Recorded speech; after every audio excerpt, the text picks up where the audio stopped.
اللهم صل على سيدنا ومولانا محمد وعلى آل سيدنا ومولانا محمد وبارك وسلم عليه. اللهم لك الحمد كما ينبغي لجلال وجهك وعظيم سلطانك. اللهم لك الحمد على نعمة الإسلام والإيمان والقرآن، ولك الحمد أن جعلتنا من أمة محمد صلى الله عليه وسلم. أشهد أن لا إله إلا الله وحده لا شريك له، وأشهد أن محمدا عبده ورسوله. أما بعد، فقد روي عن النبي صلى الله عليه وسلم أنه قال: يا أيها الناس قولوا لا إله إلا الله تفلحوا وتملك العرب وتذل لكم العجم، فإذا آمنتم كنتم ملوكا في الجنة، أو كما قال رسول الله صلى الله عليه وسلم. رب اشرح لي صدري ويسر لي أمري واحلل عقدة من لساني يفقه قولي. السلام علیکم ورحمۃ اللہ تعالی وبرکاتہ۔ محترم ناظرین گرامی اور سامعین کرام، آپ کی خدمت میں دوبارہ ایک نئی صبح کے ساتھ اس امید اور دعا کے ساتھ حاضر ہو رہے ہیں کہ آپ جہاں کہیں بھی ہوں، اللہ تبارک و تعالی آپ کو ایمان کی سلامتی عطا فرمائے، اور آپ کو اور آپ کے قرب و جوار میں آپ کے جو خاندان کے لوگ ہیں، اللہ تعالیٰ ان تمام کو آپ سمیت صحت اور عافیت عطا فرمائے۔ ناظرین گرامی، ہم اس ماہ مبارک یعنی ربیع الاول شریف کے مقدس ایام اور ساعات کے اندر گزر رہے ہیں، اور ہماری یہ آج دوسری نشست ہے سیرت طیبہ کے حوالے سے۔ پچھلے ایپیسوڈ میں ہم نے مختصراً یہ عرض کیا تھا اللہ کے رسول صلی اللہ علیہ وسلم کی سیرت کے حوالے سے کہ عنوان تھا اس کا کہ دا لیگیسی آف پروفٹ محمد صلی اللہ علیہ وسلم، اور اردو میں کہ محسن انسانیت محمد الرسول اللہ صلی اللہ علیہ وسلم نے انسانیت کو کیا دیا، دنیا کو کیا دیا۔ تو پہلے جو ایپیسوڈ تھا اس میں ہم نے بات کی تھی اللہ کے رسول صلی اللہ علیہ وسلم کے اخلاق کی اور آپ کے کردار کی، کہ یہ بنا بنی تھی، بنیاد بنی تھی آپ کی دعوت کی، اور یہ کہ اسلام جو پھیلا ہے وہ اللہ کے رسول صلی اللہ علیہ وسلم اور آپ کے صحابہ کرام اور پیروکاروں کے حسن اخلاق سے پھیلا۔ اور آج ہم بات کریں گے کہ اللہ کے رسول صلی اللہ علیہ وسلم نے جو انسانیت پر بہت زیادہ احسانات فرمائے ہیں، ان میں ایک احسان عظیم ہے، اور وہ ہے کہ آپ نے اپنے دور کے انسانوں کے جو عقائد تھے اور ان کی دین کے اندر اور بیلیف سسٹم میں جو بگاڑ تھا اور فساد تھا، اس کو روٹ آؤٹ کیا، اس کی اصلاح فرمائی دائمی بنیادوں پر، اور ان کو ایک متوازن قابل عمل عقیدہ دیا، جس کو اپنا کر وہ جو لوگ تھے، صحرا نشین تھے، بادیہ نشین تھے، جن کی سوچ اور سمجھ جو ہے وہ اپنے صحرائی ماحول تک ہی محدود تھی، اللہ کے رسول صلی اللہ علیہ وسلم نے ان کو آفاقیت عطا فرمائی اور وہ ویژنری بن گئے 23 سال کے عرصے میں۔ تو اللہ کے رسول صلی اللہ علیہ وسلم نے جو اصلاح فرمائی وہ کہاں سے شروع فرمائی؟ وہ آپ نے اسلام کے جو 3 اساسی اور بنیادی عقائد ہیں وہاں سے شروع فرمائی، اور جس کے متعلق ہم نے اپنی گفتگو کے آغاز میں اللہ کے رسول صلی اللہ علیہ وسلم کی ایک مشہور حدیث کی تلاوت کی ہے، اور اسی کے بارے میں انشاءاللہ آج ہم بات کریں گے۔ ایک تو تھا عقیدہ توحید، ایک خدا کو ماننا، دوسرا تھا آخرت کو ماننا کہ دیر از لائف آفٹر ڈیتھ، ہم نے مرنا ہے، مرنے کے بعد ہم نے اپنے خالق اور مالک کے سامنے پیش ہونا ہے اور اس دنیا کی زندگی کا حساب کتاب دینا ہے، اور اس کے بعد یہ ہے کہ جنت ہے یا دوزخ ہے۔ اور تیسری جو بات تھی کہ اللہ کے رسول صلی اللہ علیہ وسلم کو رسول من اللہ ماننا، کہ آپ واقعی اللہ کے رسول صلی اللہ علیہ وسلم ہیں۔ تو اس کے علاوہ دیگر عقائد بھی تھے کہ جو آسمانی کتابیں نازل ہوئی ہیں، اللہ کے جو فرشتے ہیں اور دوسرے جو عقائد تھے ان کو بھی ماننا تھا۔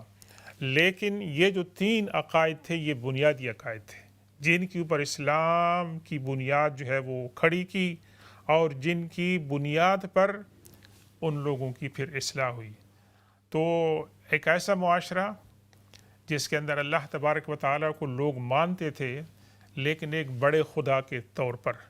اور اس کا وجود ان کے ذہن میں بس اتنا محدود تھا کہ وہ کہیں آسمان میں ہے، اس نے زمین و آسمان کو پیدا کیا ہے، اور باقی جو معاملات تھے، دنیا کے جو معاملات تھے، اس کے لیے انہوں نے چھوٹے چھوٹے خدا اور بت اور معبود بنائے ہوئے تھے، اور جو ان کی 24 گھنٹے کی زندگی جو ہے اس کے اوپر وہ حاوی تھے، اور اس کے متعلق ان کے اعتقادات تھے۔ یہ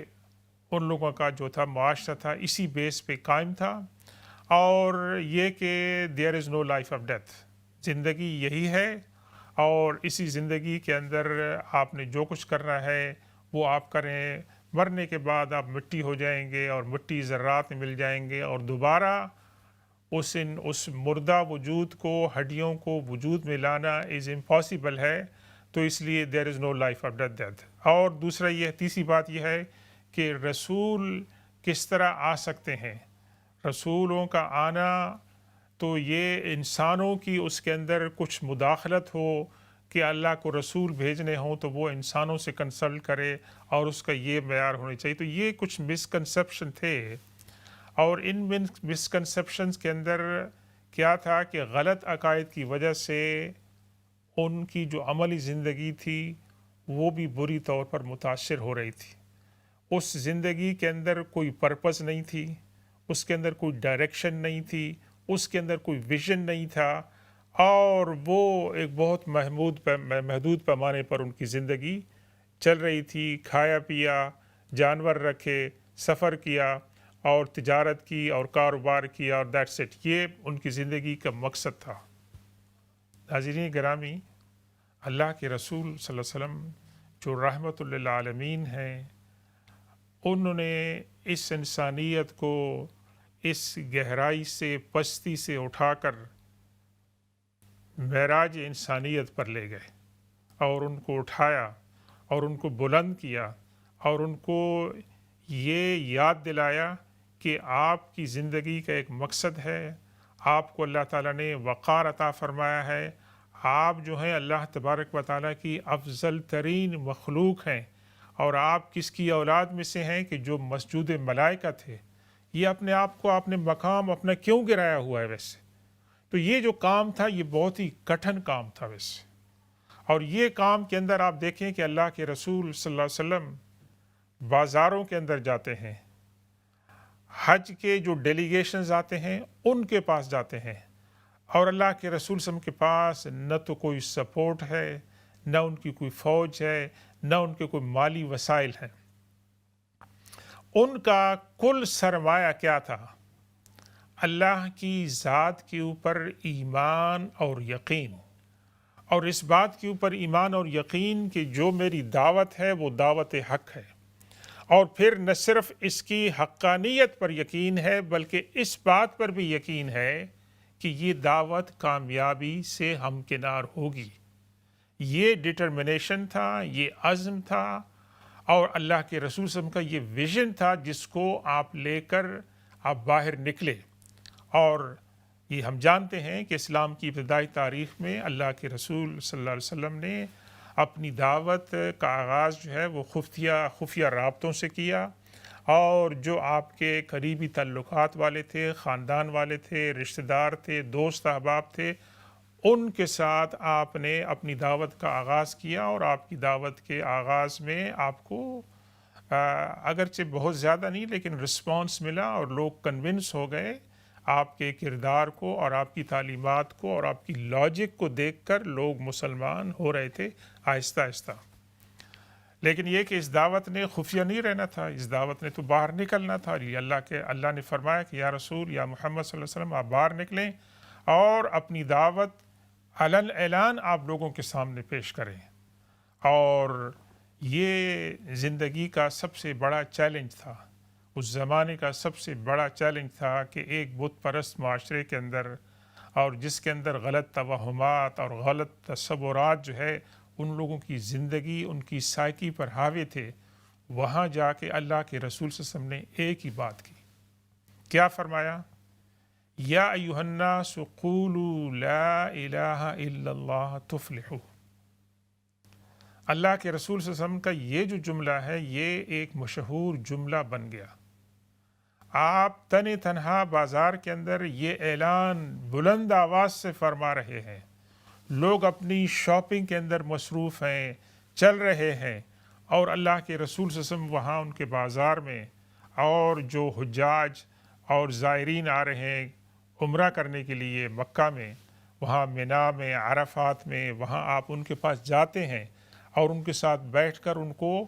اپنے دین کا پیغام دیتے ہیں۔ اور آپ کی دین کے پیغام کی بنیاد اس پر تھی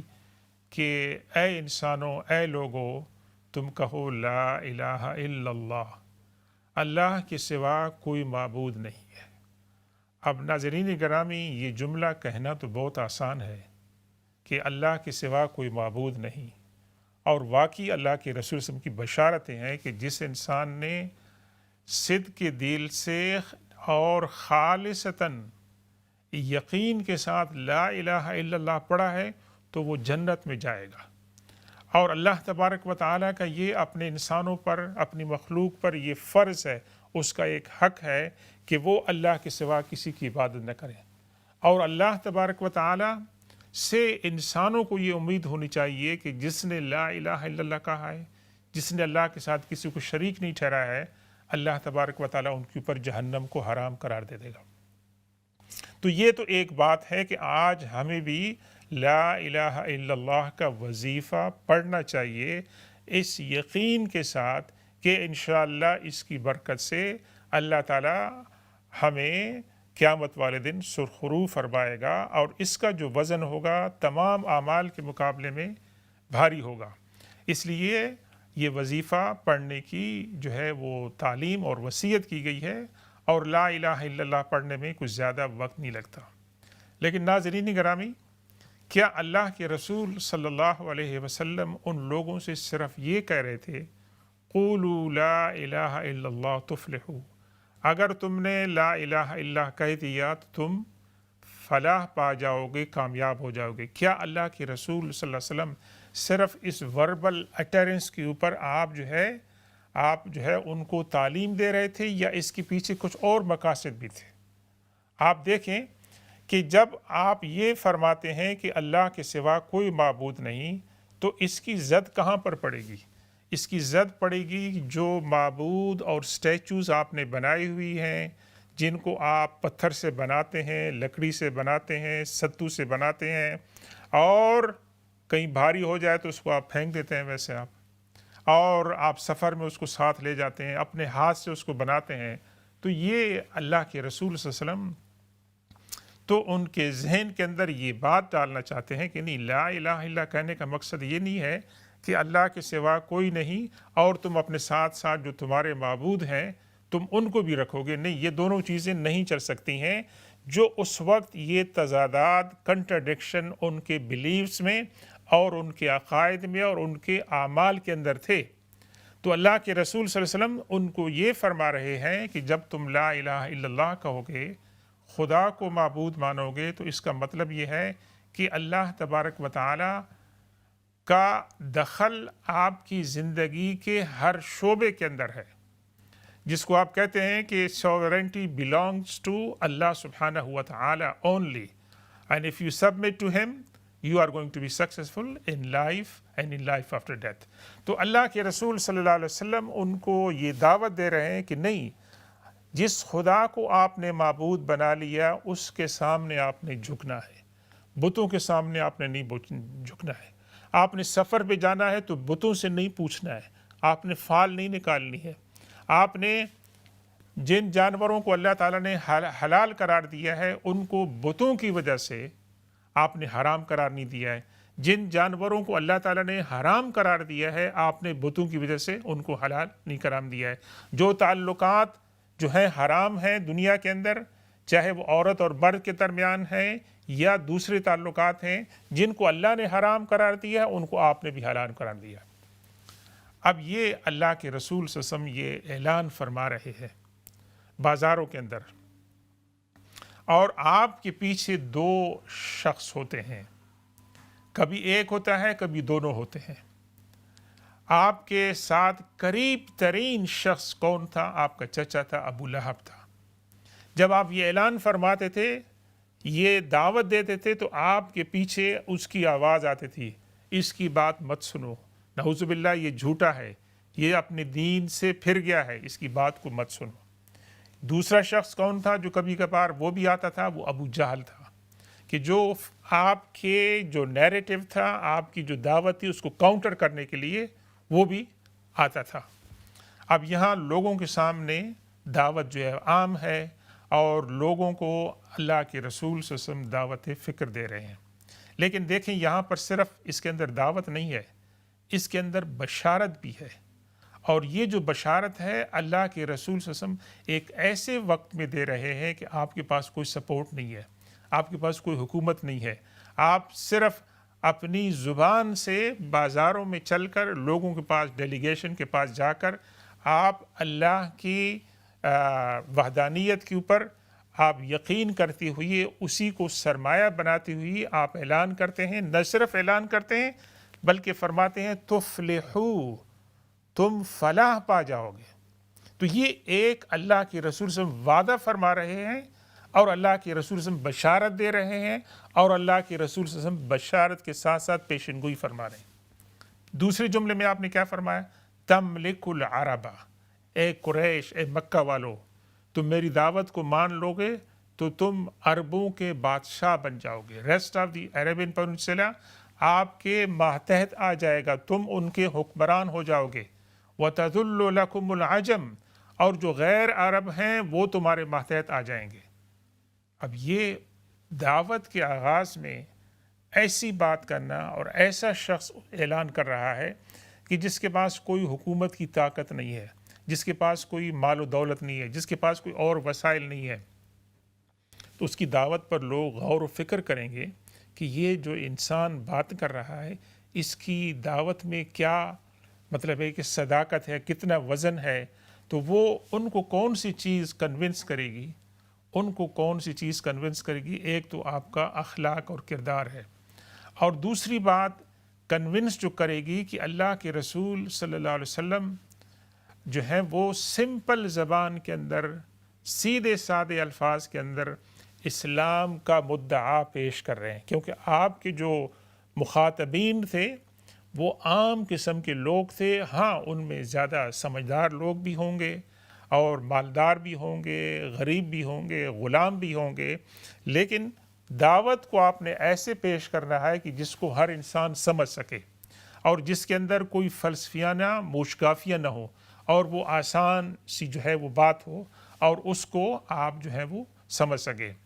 تو ناظرین کرام، ہمیں چلنا پڑے گا قرآن پاک کی جو ابتدائی صورتیں ہیں مکہ کے اندر جو نازل ہوئی ہیں، اور جو آیات نازل ہوئی ہیں ان کے اندر ہم نے جا کر دیکھنا ہے کہ اس کے اندر کنسنٹریشن جو ہے وہ دعوت کا کن چیزوں پر ہوتا تھا. اللہ تبارک و تعالیٰ کی وحدانیت کے اوپر، شرک کے خلاف، اور یہ کہ بھئی مرنے کے بعد جو ہے وہ عالم برزخ ہے، مرنے کے بعد جو ہے آخرت ہے، اور انسان نے اللہ کے سامنے پیش ہونا ہے، جنت اور دوزخ ہے. تو یہ جو تھیمز تھے، جو آئیڈیاز تھے، اللہ کے رسول صلی اللہ علیہ وسلم اسی کے اوپر کنسنٹریٹ فرما رہے تھے. اور آپ کی یہی بات ہوتی، کسی کے ساتھ آپ نے کوئی آرگومنٹس نہیں کی، آپ نے کسی کے ساتھ بحث نہیں کی، آپ یہی بات جو ہے ان لوگوں کو سمجھاتے تھے، اور سمپل انداز کے اندر آپ سمجھاتے تھے. مثال کے طور پر ہمارے سامنے قرآن پاک کے اندر سورہ حج کے اندر اللہ تبارک و تعالیٰ نے ایک بہت ہی پیاری بات بیان کی ہے کہ کس طریقے سے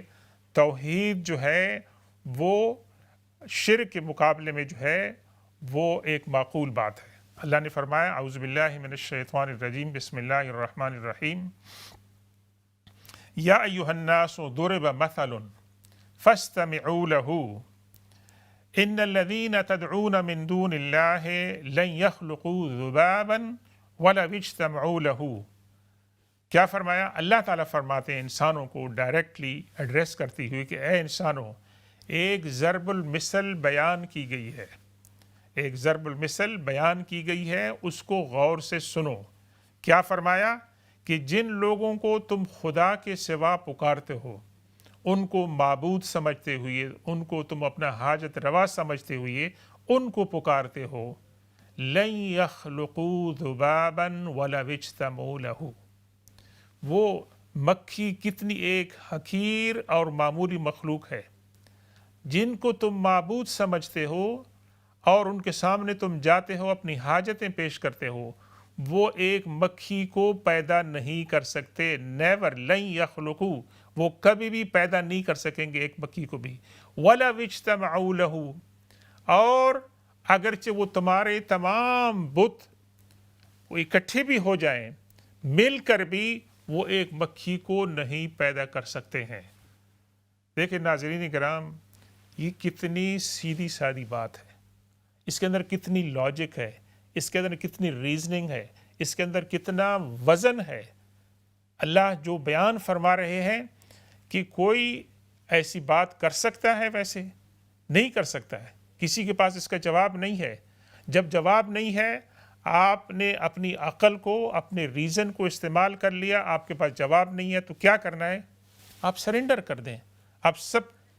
سبمٹ کر دیں، اور پھر اس کے بعد کیا فرمایا؟ اگر وہ مکھی ان سے کوئی چیز چھین لے تو وہ اس مکھی سے واپس وہ چیز نہیں لے سکتے ہیں۔ ضعف الطالب المطلوب، تو جو پجاری پوجا کر رہا ہے جس چیز کی، جس سے وہ مانگ رہا ہے، وہ بھی کمزور ہے، اور وہ جو مانگنے والا ہے وہ بھی کمزور ہے۔ تو اللہ کے رسول صلی اللہ علیہ وسلم کی جو اسٹریٹجی تھی، آپ کی تعلیم کا جو ذریعہ تھا، وہ سیدھے سادے الفاظ کے اندر لوگوں کو اللہ کی وحدانیت کی تعلیم دینا تھا، ان کو کسی بحث کے اندر، کسی آرگومنٹس کے اندر مبتلا نہیں کرنا تھا، بلکہ ان کے ذہن کو یہ دعوت دینی تھی کہ وہ فکر کریں، وہ سوچیں، اور وہ ایک ایسے کنکلوژن پر پہنچیں گے کہ جو اللہ کے رسول صلی اللہ علیہ وسلم ان کو دعوت دے رہے ہیں۔ اور یہ جو دعوت کا طریقہ تھا، اللہ کے رسول صلی اللہ علیہ وسلم کی دعوت کا طریقہ، یہ تمام انبیاء کرام کی دعوت کا طریقہ تھا کہ وہ لوگوں کو شفقت کے ساتھ، پیار کے ساتھ، محبت کے ساتھ، اور ایک ایسے انسان کے طور پر کہ جو مشفق ہے اور جو ان کی خیرخواہی اور جو ان کی بھلائی چاہتا ہے، یہ اللہ کے رسول صلی اللہ علیہ وسلم کی دعوت تھی۔ یہ اللہ کے رسول صلی اللہ علیہ وسلم کی نہ صرف دعوت تھی بلکہ اس کے اندر بشارت تھی، اور اللہ کے رسول صلی اللہ علیہ وسلم ان کو بشارت کس بات کی دے رہے ہیں؟ تفلحو، تم کامیاب ہو جاؤ گے۔ اور پھر دوسری بات یہ فرمائی کہ اللہ تعالیٰ، اللہ کے رسول صلی اللہ علیہ وسلم نے کہ عرب جو ہیں وہ تمہارے ماتحت آ جائیں گے، اور نن عرب جو ہیں وہ بھی تمہارے غلام ہو جائیں گے اور تمہارے تابع ہو جائیں گے۔ اور پھر فرمایا اگر تم میری بات پر ایمان لے آؤ کہ تم جنت کے اندر جو ہے وہ بادشاہ ہو جاؤ گے، اور وہاں اللہ تعالیٰ تمہیں ایک اچھا مقام عطا فرمائے گا۔ تو یہ دیکھیں اللہ کے رسول صلی اللہ علیہ وسلم نے یہ جو ان کو دعوت دی، اس دعوت کو ان لوگوں نے جو ہے وہ مانا، اور اس کی دعوت کے نتیجے میں لوگ جو ہیں وہ مسلمان ہو گئے، اور اللہ تبارک و تعالیٰ نے ان کو دنیا کے اندر وہ باتیں دکھائیں اور سمجھائیں کہ جس کی وجہ سے ان کا یقین محکم ہو گیا، اور وہ اللہ کے رسول صلی اللہ علیہ وسلم کے پیروکار بن گئے۔ اور ناظرین گرامی،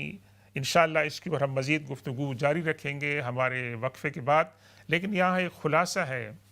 اور یہ ہے کہ 1400 سال پہلے ان لوگوں نے اللہ کے رسول صلی اللہ علیہ وسلم کے اس پیغام کو سنا، اس کو سمجھا، اور انہوں نے اپنی لائف کا اس کو ایک حصہ بنایا، آج ہمارے لیے اس کے اندر ایک بہت بڑا درس ہے کہ ہم بھی اپنے آپ کو واپس اس پیغام کی طرف لے کے آئیں تو انشاءاللہ ہماری زندگی بھی جو ہے وہ بہتر ہوگی اور ہماری آخرت بھی بہتر ہوگی۔ انشاءاللہ آپ کی خدمت میں وقفے کے بعد دوبارہ حاضر ہوں گے، اور وقفے کے بعد اگر آپ کے سوالات ہوں گے تو انشاءاللہ ان کے جوابات بھی دینے کی کوشش کریں گے۔ سبحان ربک رب العزت عما یصفون وسلام علی المرسلین والحمد للہ رب العالمین۔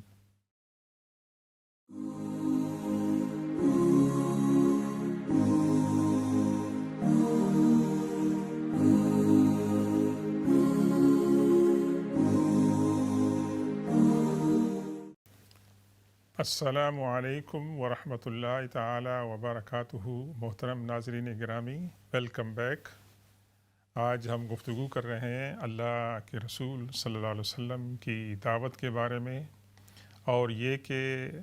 اللہ کے رسول صلی اللہ علیہ وسلم کے احسانات میں سب سے بڑا احسان انسانیت پر یہ ہے کہ آپ نے ان کو عقیدہ توحید اور رسالت اور ایمان بالآخرہ جیسے عظیم الشان عقائد سے متعارف فرمایا، اور ان عقائد کی بنیاد پر آپ نے انسانیت کو نجات دلائی، اور ان عقائد کی بنیاد پر اس وقت کے جو عرب تھے اللہ تبارک و تعالیٰ نے ان کی زندگیوں کے اندر تبدیلی پیدا فرمائی، اور یہ تبدیلی جو تھی یہ بہت ہی بڑی تبدیلی تھی، اور ایک مختصر وقت کے اندر اللہ تبارک و تعالیٰ نے ان کی زندگیاں یکسر جو ہیں وہ بدل گئیں۔ اور ہم تھوڑی سی ہم نے گفتگو کی تھی توحید کی برکتوں کے بارے میں، کہ اللہ کے رسول صلی اللہ علیہ وسلم نے ان کو بشارت دی تھی کہ تم لوگ توحید کو مان لو گے تو اللہ تعالیٰ تمہیں فلاح اور کامیابی عطا فرمائے گا، تمہیں اللہ تبارک و تعالیٰ دنیا کے اندر بادشاہی عطا فرمائے گا، اور آخرت میں قیامت والے دن اللہ تعالیٰ تمہیں جنت کے اندر اعلیٰ مقام سے سرفراز فرمائے گا۔ اب جن صحابہ کرام نے اللہ کے رسول صلی اللہ علیہ وسلم کی اس دعوت کو مانا تو انہوں نے صدق کے دل سے اس دعوت کو مانا، اور یہ ان کی زندگی کا اڑنا بچھونا بن گیا، اور اس کے علاوہ تمام نظریات، تمام چیزیں ان کی نگاہوں میں بے وقت ہو گئیں، اور صرف اللہ اور اس کے رسول صلی اللہ علیہ وسلم کی جو باتیں تھیں وہ ان کی زندگی کا ایک اہم ترین جو ہے وہ جز بن گیا۔ تو اللہ کے رسول صلی اللہ علیہ وسلم نے ان کا ویژن اور ان کا زندگی کا دستور جو ہے وہ تبدیل فرما دیا، اور ہمارے پاس اس کی کئی مثالیں ہیں جو اس بات کا ثبوت ہے کہ صحابہ کرام کی زندگی کے اندر کیسے جو ہے وہ تبدیلی آئی، کہ وہ لوگ جو بتوں کو پوجتے تھے وہ رات کو قائم اللیل بن گئے، وہ رات کو تہجد گزار بن گئے، قرآن کی تلاوت کرنے لگے، دن کو روزہ رکھنے لگے، اور ایسے بھی صحابہ کرام تھے کہ جو تسلسل کے ساتھ روزہ رکھتے تھے تو اللہ کے رسول صلی اللہ علیہ وسلم ان کو پھر میانہ روی کی تعلیم فرماتے تھے کہ آپ کبھی کبھی روزہ رکھ لیا کریں یا مہینے میں 3 دن رکھ لیا کریں، اور یہ کہ آپ کا جو بدن ہے، آپ کے جو گھر والے ہیں، آپ کی جو دنیا ہے، اس کا بھی آپ کے اوپر حق ہے، ہر ایک کو آپ توازن کے ساتھ جو ہے آپ مینٹین کریں۔ یہ اللہ کے رسول صلی اللہ علیہ وسلم نے ان کو توحید کا اور آخرت کا ایسا مزہ چکھایا کہ وہ اس کے متوالے بن گئے۔ ہمارے پاس بہت سی ایسی مثالیں ہیں، جیسے میں عرض کر رہا ہوں، ایک مثال ہے جناب اللہ کے رسول صلی اللہ علیہ وسلم کے ایک صحابی ہیں حارث بن مالک الانصاری رضی اللہ تعالیٰ عنہ۔ ایک دن حارث بن مالک الانصاری رضی اللہ تعالیٰ عنہ روایت کرتے ہیں کہ میں اللہ کے رسول صلی اللہ علیہ وسلم کے پاس سے گزرا تو اللہ کے رسول صلی اللہ علیہ وسلم نے پوچھا کہ حارث تم نے آج صبح کس حال میں کی ہے، یعنی آج صبح تمہاری حالت کس حالت میں ہوئی ہے؟ تو انہوں نے جواب دی کہ یا رسول اللہ میں نے آج صبح ایک سچے مومن کے طور پر کی ہے، ایمان کی حالت میں کی ہے۔ تو اللہ کے رسول نے فرمایا کہ تم اس کی کچھ توضیح کرو، وضاحت کرو، جو تم کہہ رہے ہو کہ تم نے ایمان کی حالت میں صبح کی ہے۔ تو انہوں نے عرض کی کہ یا رسول اللہ میں دن کو بھوک اور پیاس کی حالت میں رہتا ہوں، یعنی میں روزے رکھتا ہوں،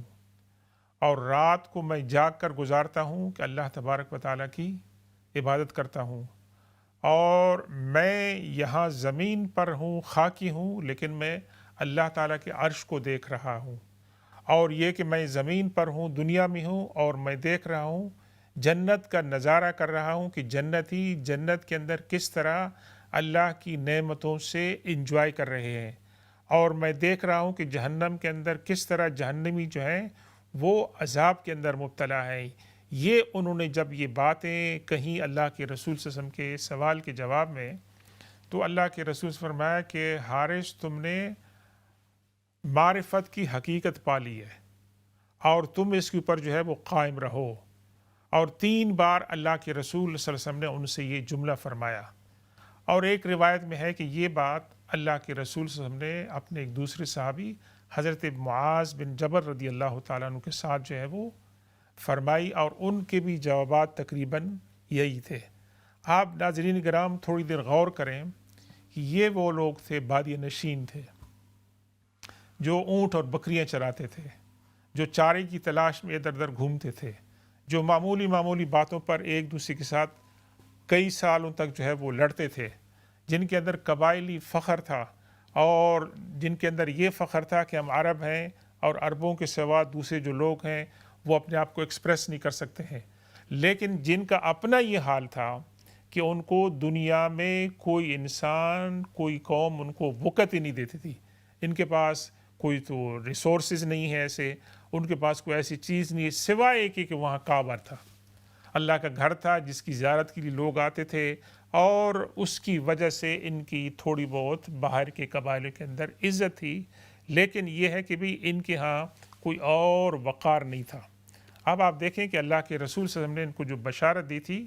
کہ تفلحوا اور تملکوا العرب وتذل لکم العجم، کہ تم لوگ عربوں کے بادشاہ بن جاؤ گے اور نن عرب جو ہیں وہ تمہارے غلام بن جائیں گے۔ اس کی ہم نے بہت سی مثالیں دیکھی ہیں، اور ایک مثال آپ کے سامنے ہم عرض کرتے ہیں کہ اللہ کے رسول صلی اللہ علیہ وسلم کے ایک صحابی ہیں جناب ربعی بن عامر، اور ربعی بن عامر رضی اللہ تعالیٰ عنہ تو آپ کہہ دیں کہ بھئی ایک سیدھے سادے صحابی ہیں، ایک زیادہ مشہور صحابی نہیں ہیں، لیکن ان کو کسی وجہ سے شہرت مل گئی، اور وہ کوئی بہت بڑے کمانڈر ان چیف بھی نہیں تھے، اور کسی محکمے کے انچارج بھی نہیں تھے، لیکن اللہ تبارک و تعالیٰ نے ان کو ایک بہت بڑا مقام عطا فرمایا ان کے سٹینڈ کی وجہ سے، اور اسلام کے کاز کے سامنے کے لیے انہوں نے جو کلمات کہے، اللہ تعالیٰ نے ان کو اس کی وجہ سے عزت عطا فرمائی۔ ہوا یہ کہ جب مسلمانوں کی لڑائی ایران کے لوگوں سے ہو رہی تھی، اور قادسیہ کی جو لڑائی تھی، ایک بہت بڑی وہاں پر لڑائی ہوئی، اور ایران کے جو فوجی تھے اور ان کے جو فوجی کمانڈر تھے، ان کے سامنے جب مسلمانوں کا مطلب ہے کہ پیغام پہنچا، اور انہیں یہ خطرہ محسوس ہوا کہ عرب جو ہیں وہ ہمارے اوپر اٹیک کریں گے، اور ہماری جو سلطنت ہے، ہماری جو تہذیب و تمدن ہے، وہ تمام کی تمام اس کے سامنے جو ہے وہ ملیہ میٹ ہو جائے گی۔ تو ان کا ایک کمانڈر تھا رستم، اس نے مسلمانوں کے کمانڈر ان چیف سے یہ درخواست کی کہ آپ کوئی ہمارے پاس ڈیلیگیشن بھیجیں، کسی کو بھیجیں کہ ہم ان کے ساتھ بات چیت کریں، نیگوسیشن کریں، کہ کوئی وے آؤٹ ہو سکتا ہے کہ بغیر لڑائی کے جو ہے ہم آپس میں کوئی بات کر سکیں، کسی نتیجے پہنچ سکیں۔ دیکھیں اللہ کے رسول صلی اللہ علیہ وسلم نے بشارت دی تھی نا کہ آپ عربوں کے بادشاہ بن جاؤ گے اور عجم آپ کے تابع ہو جائیں گے۔ اللہ کے رسول صلی اللہ علیہ وسلم نے مسلمانوں کو، صحابہ کرام کو یہ بشارت دی تھی، یہ پیشن گوئی تھی، اور اللہ کے رسول صلی اللہ علیہ وسلم نے یہ جو پیشن گوئی فرمائی تھی، یہ کس بات پر فرمائی تھی؟ اللہ پر آپ کا یقین تھا، اپنی دعوت کے اوپر آپ کو ایمان تھا کہ یہ دعوت کامیاب ہوگی۔ تو اس کمانڈر نے اپنے ایک سپاہی کو بھیجا ہے، ربی بن عامر رضی اللہ تعالیٰ عنہ، جو بہت بڑے کمانڈر نہیں تھے، اور ان کو بھیجا کہ آپ جا کر وہاں جا کے ان کے ساتھ بات کریں، وہ کیا کہنا چاہتے ہیں، اور آپ ان کو ہمارا مقصد بتائیں کہ ہم یہاں پر کیا کرنے آئے ہیں۔ تو ہمارا مقصد تو لڑائی نہیں ہے، ہمارا مقصد تو ہے کہ اسلام کو پیش کرنا ہے۔ تو رستم نے ان سے پہلے جو گفتگو کا آغاز کیا۔ اب یہ بات، دوسری بات یہ عرض کریں کہ جب یہ رستم کے دربار میں پہنچتے ہیں تو یہ بیچاروں کے کپڑے بوسیدہ کپڑے ہوتے ہیں ان کے، اور ان کے پاس اپنا ایک تلوار ہوتی ہے اور ہتھیار معمولی سے ہوتے ہیں، اور بادشاہ کے دربار میں جب آپ جائیں تو آپ تو یہ ایٹیکیٹ ہے نا کہ آپ اچھے کپڑے پہن کے جائیں تاکہ وہاں پر آپ کا اچھا امپریشن ہو، لیکن یہ بیچاروں کے پاس تو جو لباس تھا اسی لباس میں جاتے ہیں۔ وہاں اچھے اچھے قالین تھے اور بڑا خوبصورت فرنیچر تھا، بڑا اس نے ڈیکوریٹ کیا تھا۔ یہ وہاں جا کے اپنی سادگی کا اظہار کرتے ہیں اور زمین پر بیٹھ جاتے ہیں۔ ویسے جو لوگوں نے تھوڑا سا محسوس کیا کہ کرسی پر بیٹھے ہیں اور یہاں تو بہت بڑی قالین ہے اچھے، لیکن وہ اپنی سادگی جو انہیں اللہ کے رسول صلی اللہ علیہ وسلم سے سیکھی تھی وہ وہاں پر بیٹھ جاتے ہیں۔ تو رستم ان سے مخاطب ہوتا ہے کہ تم لوگ یہاں کیوں آئے ہو؟ یعنی تم لوگ تو عرب ہو، بادیہ نشین ہو، بدو ہو، تمہارے پاس تو کھانے کے لیے نہیں ہے، تم یہاں اس لیے آئے ہو کہ ہم پر حملہ کرو اور اپنی جو تمہاری دنیاوی ضروریات ہیں اس کو پورا کرو۔ اگر تمہارا مقصد وہ ہے تو ہم وہ مقصد پورا کر سکتے ہیں، ہم تھوڑی سی نیگوسیشن کرتے ہیں اس کی پر۔ لیکن حضرت ربی بن عامر رضی اللہ تعالیٰ عنہ کا جو جواب تھا، اور اس جواب کی وجہ سے اللہ تعالیٰ نے ان کو عزت دی اور تاریخ میں ان کا ایک مقام بن گیا، اور انہوں نے وہاں پر اسلام کی جو تعلیم تھی اس کا جو مقصد تھا وہ انہوں نے پیش فرمایا۔ کیا فرمایا کہ لقد ابتعثنا اللہ لنخرج العباد من عبادت العباد۔ اب ان الفاظ کے اندر جو ہے اللہ کے رسول صلی اللہ علیہ وسلم کی تعلیم جو ہے اس کی اسپرٹ جھلک رہی ہے۔ اللہ کے رسول صلی اللہ علیہ وسلم نے وہاں پر جو لوگوں کو دعوت دی تھی، یہ اللہ کے ایک صحابی ہیں، ادنا سے صحابی ہیں، سیدھے سادے صحابی ہیں، یہ اللہ کے رسول صلی اللہ علیہ وسلم کی اس دعوت کی جھلک یہاں پیش کرتے ہیں۔ کیا فرماتے ہیں؟ اللہ نے، تم جو یہ سمجھ رہے ہو کہ ہم بھوکے ہیں اور ہم بیکار ہیں اور یہاں پر تمہارے پر حملہ کرنے آئے، لوٹ مار کرنے آئے، بات یہ نہیں ہے، یہ تمہارا مسکنسیپشن ہے۔ لقد ابتعثنا اللہ، اللہ تعالیٰ نے ہمیں مبعوث فرمایا ہے۔ یہ بعث یبعثو کے معنی ہے کہ اللہ تعالیٰ کسی کو اسائنمنٹ دیتے ہیں تو اس کے لیے یہ لفظ استعمال کرتے ہیں، اور اسی لیے ہم اللہ کے رسول صلی اللہ علیہ وسلم کے لیے لفظ بعثت استعمال کرتے ہیں کہ اللہ تعالیٰ نے آپ کو نبی بنا کر بھیجا، اللہ کے حکم سے آپ اللہ کے دین کی تعلیم کے لیے آئے۔ تو آپ نے فرمایا کہ اللہ تعالیٰ نے ہمیں بھیجا ہے، یعنی اللہ تعالیٰ نے ہمیں اٹھایا ہے اپنے رسول صلی اللہ علیہ وسلم کی برکت سے۔ کس لیے؟ لنخرج العباد من عبادت العباد، کہ ہم اللہ کی جو مخلوق ہے، اللہ کے جو بندے ہیں، ان کو ہم نکالیں بندوں کی عبادت سے، بندوں کی پوجا سے، بندوں کی غلامی سے، ہم ان کو نکال کر کہاں پر لے کے آئیں؟ ایک خدا کی عبادت کی طرف۔ یہ ناظرین کرام، یہ توحید کا درس دے رہے ہیں کہ ہم آپ سے دنیا کی لالچ کے لیے نہیں آئے ہیں۔ ہمارے آنے کا تو مقصد ہی ہے کہ اللہ نے ہمیں کہا ہے کہ ہم لوگوں کی ہر قسم کی غلامی سے لوگوں کو نکال کر اللہ کی غلامی کی طرح لے آئیں، یہ ہمارا مقصد ہے۔ دوسرا کیا انہوں نے فرمایا کہ وَمِن جَوْرِ الْأَدْيَانِ إِلَىٰ عَدْلِ الْإِسْلَامِ، اور یہاں لوگوں نے مختلف مذاہب بنائی ہوئی ہیں، دین بنائی ہوئی ہیں، نظریات اور عقائد ہیں، اور ان نظریات اور عقائد کے اندر کیا ہے؟ ظلم ہے، ناانصافی ہے، لوگوں کو عدل نہیں مل رہا ہے، لوگوں پر ظلم ہو رہا ہے۔ اس سے ہم نکال کر لوگوں کو اسلام کا جو عدل کا نظام ہے ہم اس کی طرف لے کے آئیں، اور بندیق الدنیا الی ساعت الدنیا والآخرہ، اور یہ ہے کہ ہم دنیا کے اندر جو انسان کو تنگی محسوس ہوتی ہے، اور یہاں انسان وسائل کی بات ہوتی ہے، وسائل پر لڑائی ہوتی ہے، اور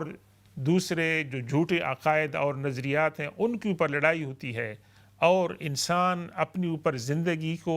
اور تنگ کر دیتے ہیں اپنے معاشرے کے اندر بھی، ہم اس سے لوگوں کو نکال کر کس کے لیے لے کے آئیں؟ الی ساعت الدنیا والآخرہ، ہم ان کو ایک ایسا عقیدہ بتائیں، ایسا نظام حیات دیں کہ ان کی زندگی کے اندر کشادگی پیدا ہو، فرحت پیدا ہو، اور اسی طرح ساتھ ساتھ میں ان کو آخرت کے اندر جو ہے اس کے اندر بھی کشادگی پیدا ہو۔ ناظرین کرام، یہ چند جملے جو تھے یہ تاریخ کا حصہ بن گئے، لیکن اس کے اندر اللہ تبارک و تعالیٰ کے یہ جو بندے ہیں، صحابی ہیں اللہ کے رسول صلی اللہ علیہ وسلم کے، یہ اسلام کا جو پیغام ہے اس کا خلاصہ پیش کر رہے ہیں،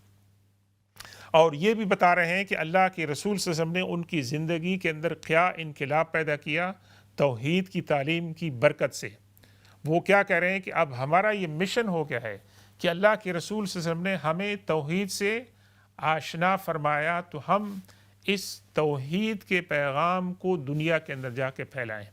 اب ہمارا کام یہ ہے کہ ہم بیٹھ نہ جائیں، بلکہ ہم اس پیغام کو آ کے پھیلائیں، اور تمہارے ذہن کے اندر جو محدود ذہنیت ہے کہ ہم آ کے تمہارے ملک پہ قبضہ کریں گے، تمہارے وسائل پہ قبضہ کریں گے، اور ہم بھوکے ہیں اور اپنی بھوک کو مٹانے کے لیے ہم دین کو ہتھیار کے طور پر استعمال کر رہے ہیں، یہ تمہارا مسکنسیپشن ہے، اس کو تم نکال دو۔ نہیں، ہم تو ایک بہت بڑے کاز کے لیے آئے۔ دیکھیں ناظرین کرام، کیا اللہ تعالیٰ نے ان کو ویژن عطا فرمایا؟ کیا اللہ تعالیٰ نے ان کو آفاقیت عطا فرمائی؟ کہاں پر یہ لوگ تھے جو بھیڑ بکریاں چراتے تھے، اونٹ چراتے تھے، پانی کی اور چارے کی تلاش میں رہتے تھے، اور جن کی زندگی میں لڑائی بھڑائی اور اس کے علاوہ وہ باہر نہیں نکلتے تھے، اسی کے اندر ان کی زندگی جو ہے وہ محدود تھی۔ اللہ کے رسول صلی اللہ علیہ وسلم نے توحید کی برکت سے ان کو وہاں سے جو ہے وہ نکالا، اور پھر وہ اسلام کے ایمبیسڈر اور اسلام کے جو ہے وہ سفیر بن کے نکلے، اپنی تعلیم کے ذریعے اور اپنے اخلاق کے ذریعے، اور اس پیغام کو انہوں نے آگے پہنچایا۔ یہی چیز آپ دیکھتے ہیں کہ جب حضرت جعفر بن ابی طالب رضی اللہ تعالیٰ عنہ نجاشی بادشاہ کے دربار میں پہنچتے ہیں اپنا موقف بیان کرنے کے لیے، تو وہاں پر وہ کمپیئر کرتے ہیں صحابہ کرام کی زندگی کو جاہلیت کے زمانے میں اور اسلام لانے کے بعد، اور آپ یہ دیکھتے ہیں کہ بادشاہ کے دربار میں حضرت جعفر بن ابی طالب رضی اللہ تعالیٰ عنہ تنہا کھڑے ہوتے ہیں۔ وہ بادشاہ جو غیر مسلمان ہے، اس کے درباری جو ہیں وہ غیر مسلمان ہیں، اور وہ تمام وی آئی پیز کھڑے ہیں، اور وہاں بغیر کسی خوف کے، کسی ڈر کے، وہ اسلام کا جو اصلی پیغام ہے اس کو پہنچاتے ہیں، اور اللہ کے رسول صلی اللہ علیہ وسلم کی رسالت کو وہ پیش کرتے ہیں۔ تو اس کا اثر کیا ہوتا ہے کہ وہ نجاشی بادشاہ ایک تنکا اٹھاتا ہے زمین سے، اور کہتا ہے کہ تم نے جو بات کہی ہے حضرت عیسیٰ علیہ السلام کے بارے میں، وہ نہ تو اس تنکے سے زیادہ ہے نہ اس سے کم ہے، اور وہ کہتا ہے کہ اگر مجھے شرف باریابی نصیب ہوگا تو میں اللہ کے رسول صلی اللہ علیہ وسلم کے پاؤں دھوؤں گا، اور اس پانی سے وہ پانی میں پیوں گا اگر مجھے یہ شرف حاصل ہو جائے۔ تو یعنی اسلام کی تعلیمات کا اثر صحابہ کرام کے اوپر شروع ہوتا ہے، اور ان کی زندگیاں جو ہیں وہ تبدیل ہو جاتی ہیں۔ ناظرین کرام، اللہ کے رسول صلی اللہ علیہ وسلم جو پیغام دے رہے تھے لا الہ الا اللہ کا، اس کا مقصد یہی تھا کہ انسانوں کو تمام دنیا کی جو غلامیاں ہیں، ایک تو غلط عقائد کے اندر وہ جکڑی ہوئی تھے، اور اس کے علاوہ یہ تھا کہ ان کے اندر توہم پرستی تھی، غلط عقائد تھے، ان تمام سے نکال کر کہاں پر لے کر آئیں؟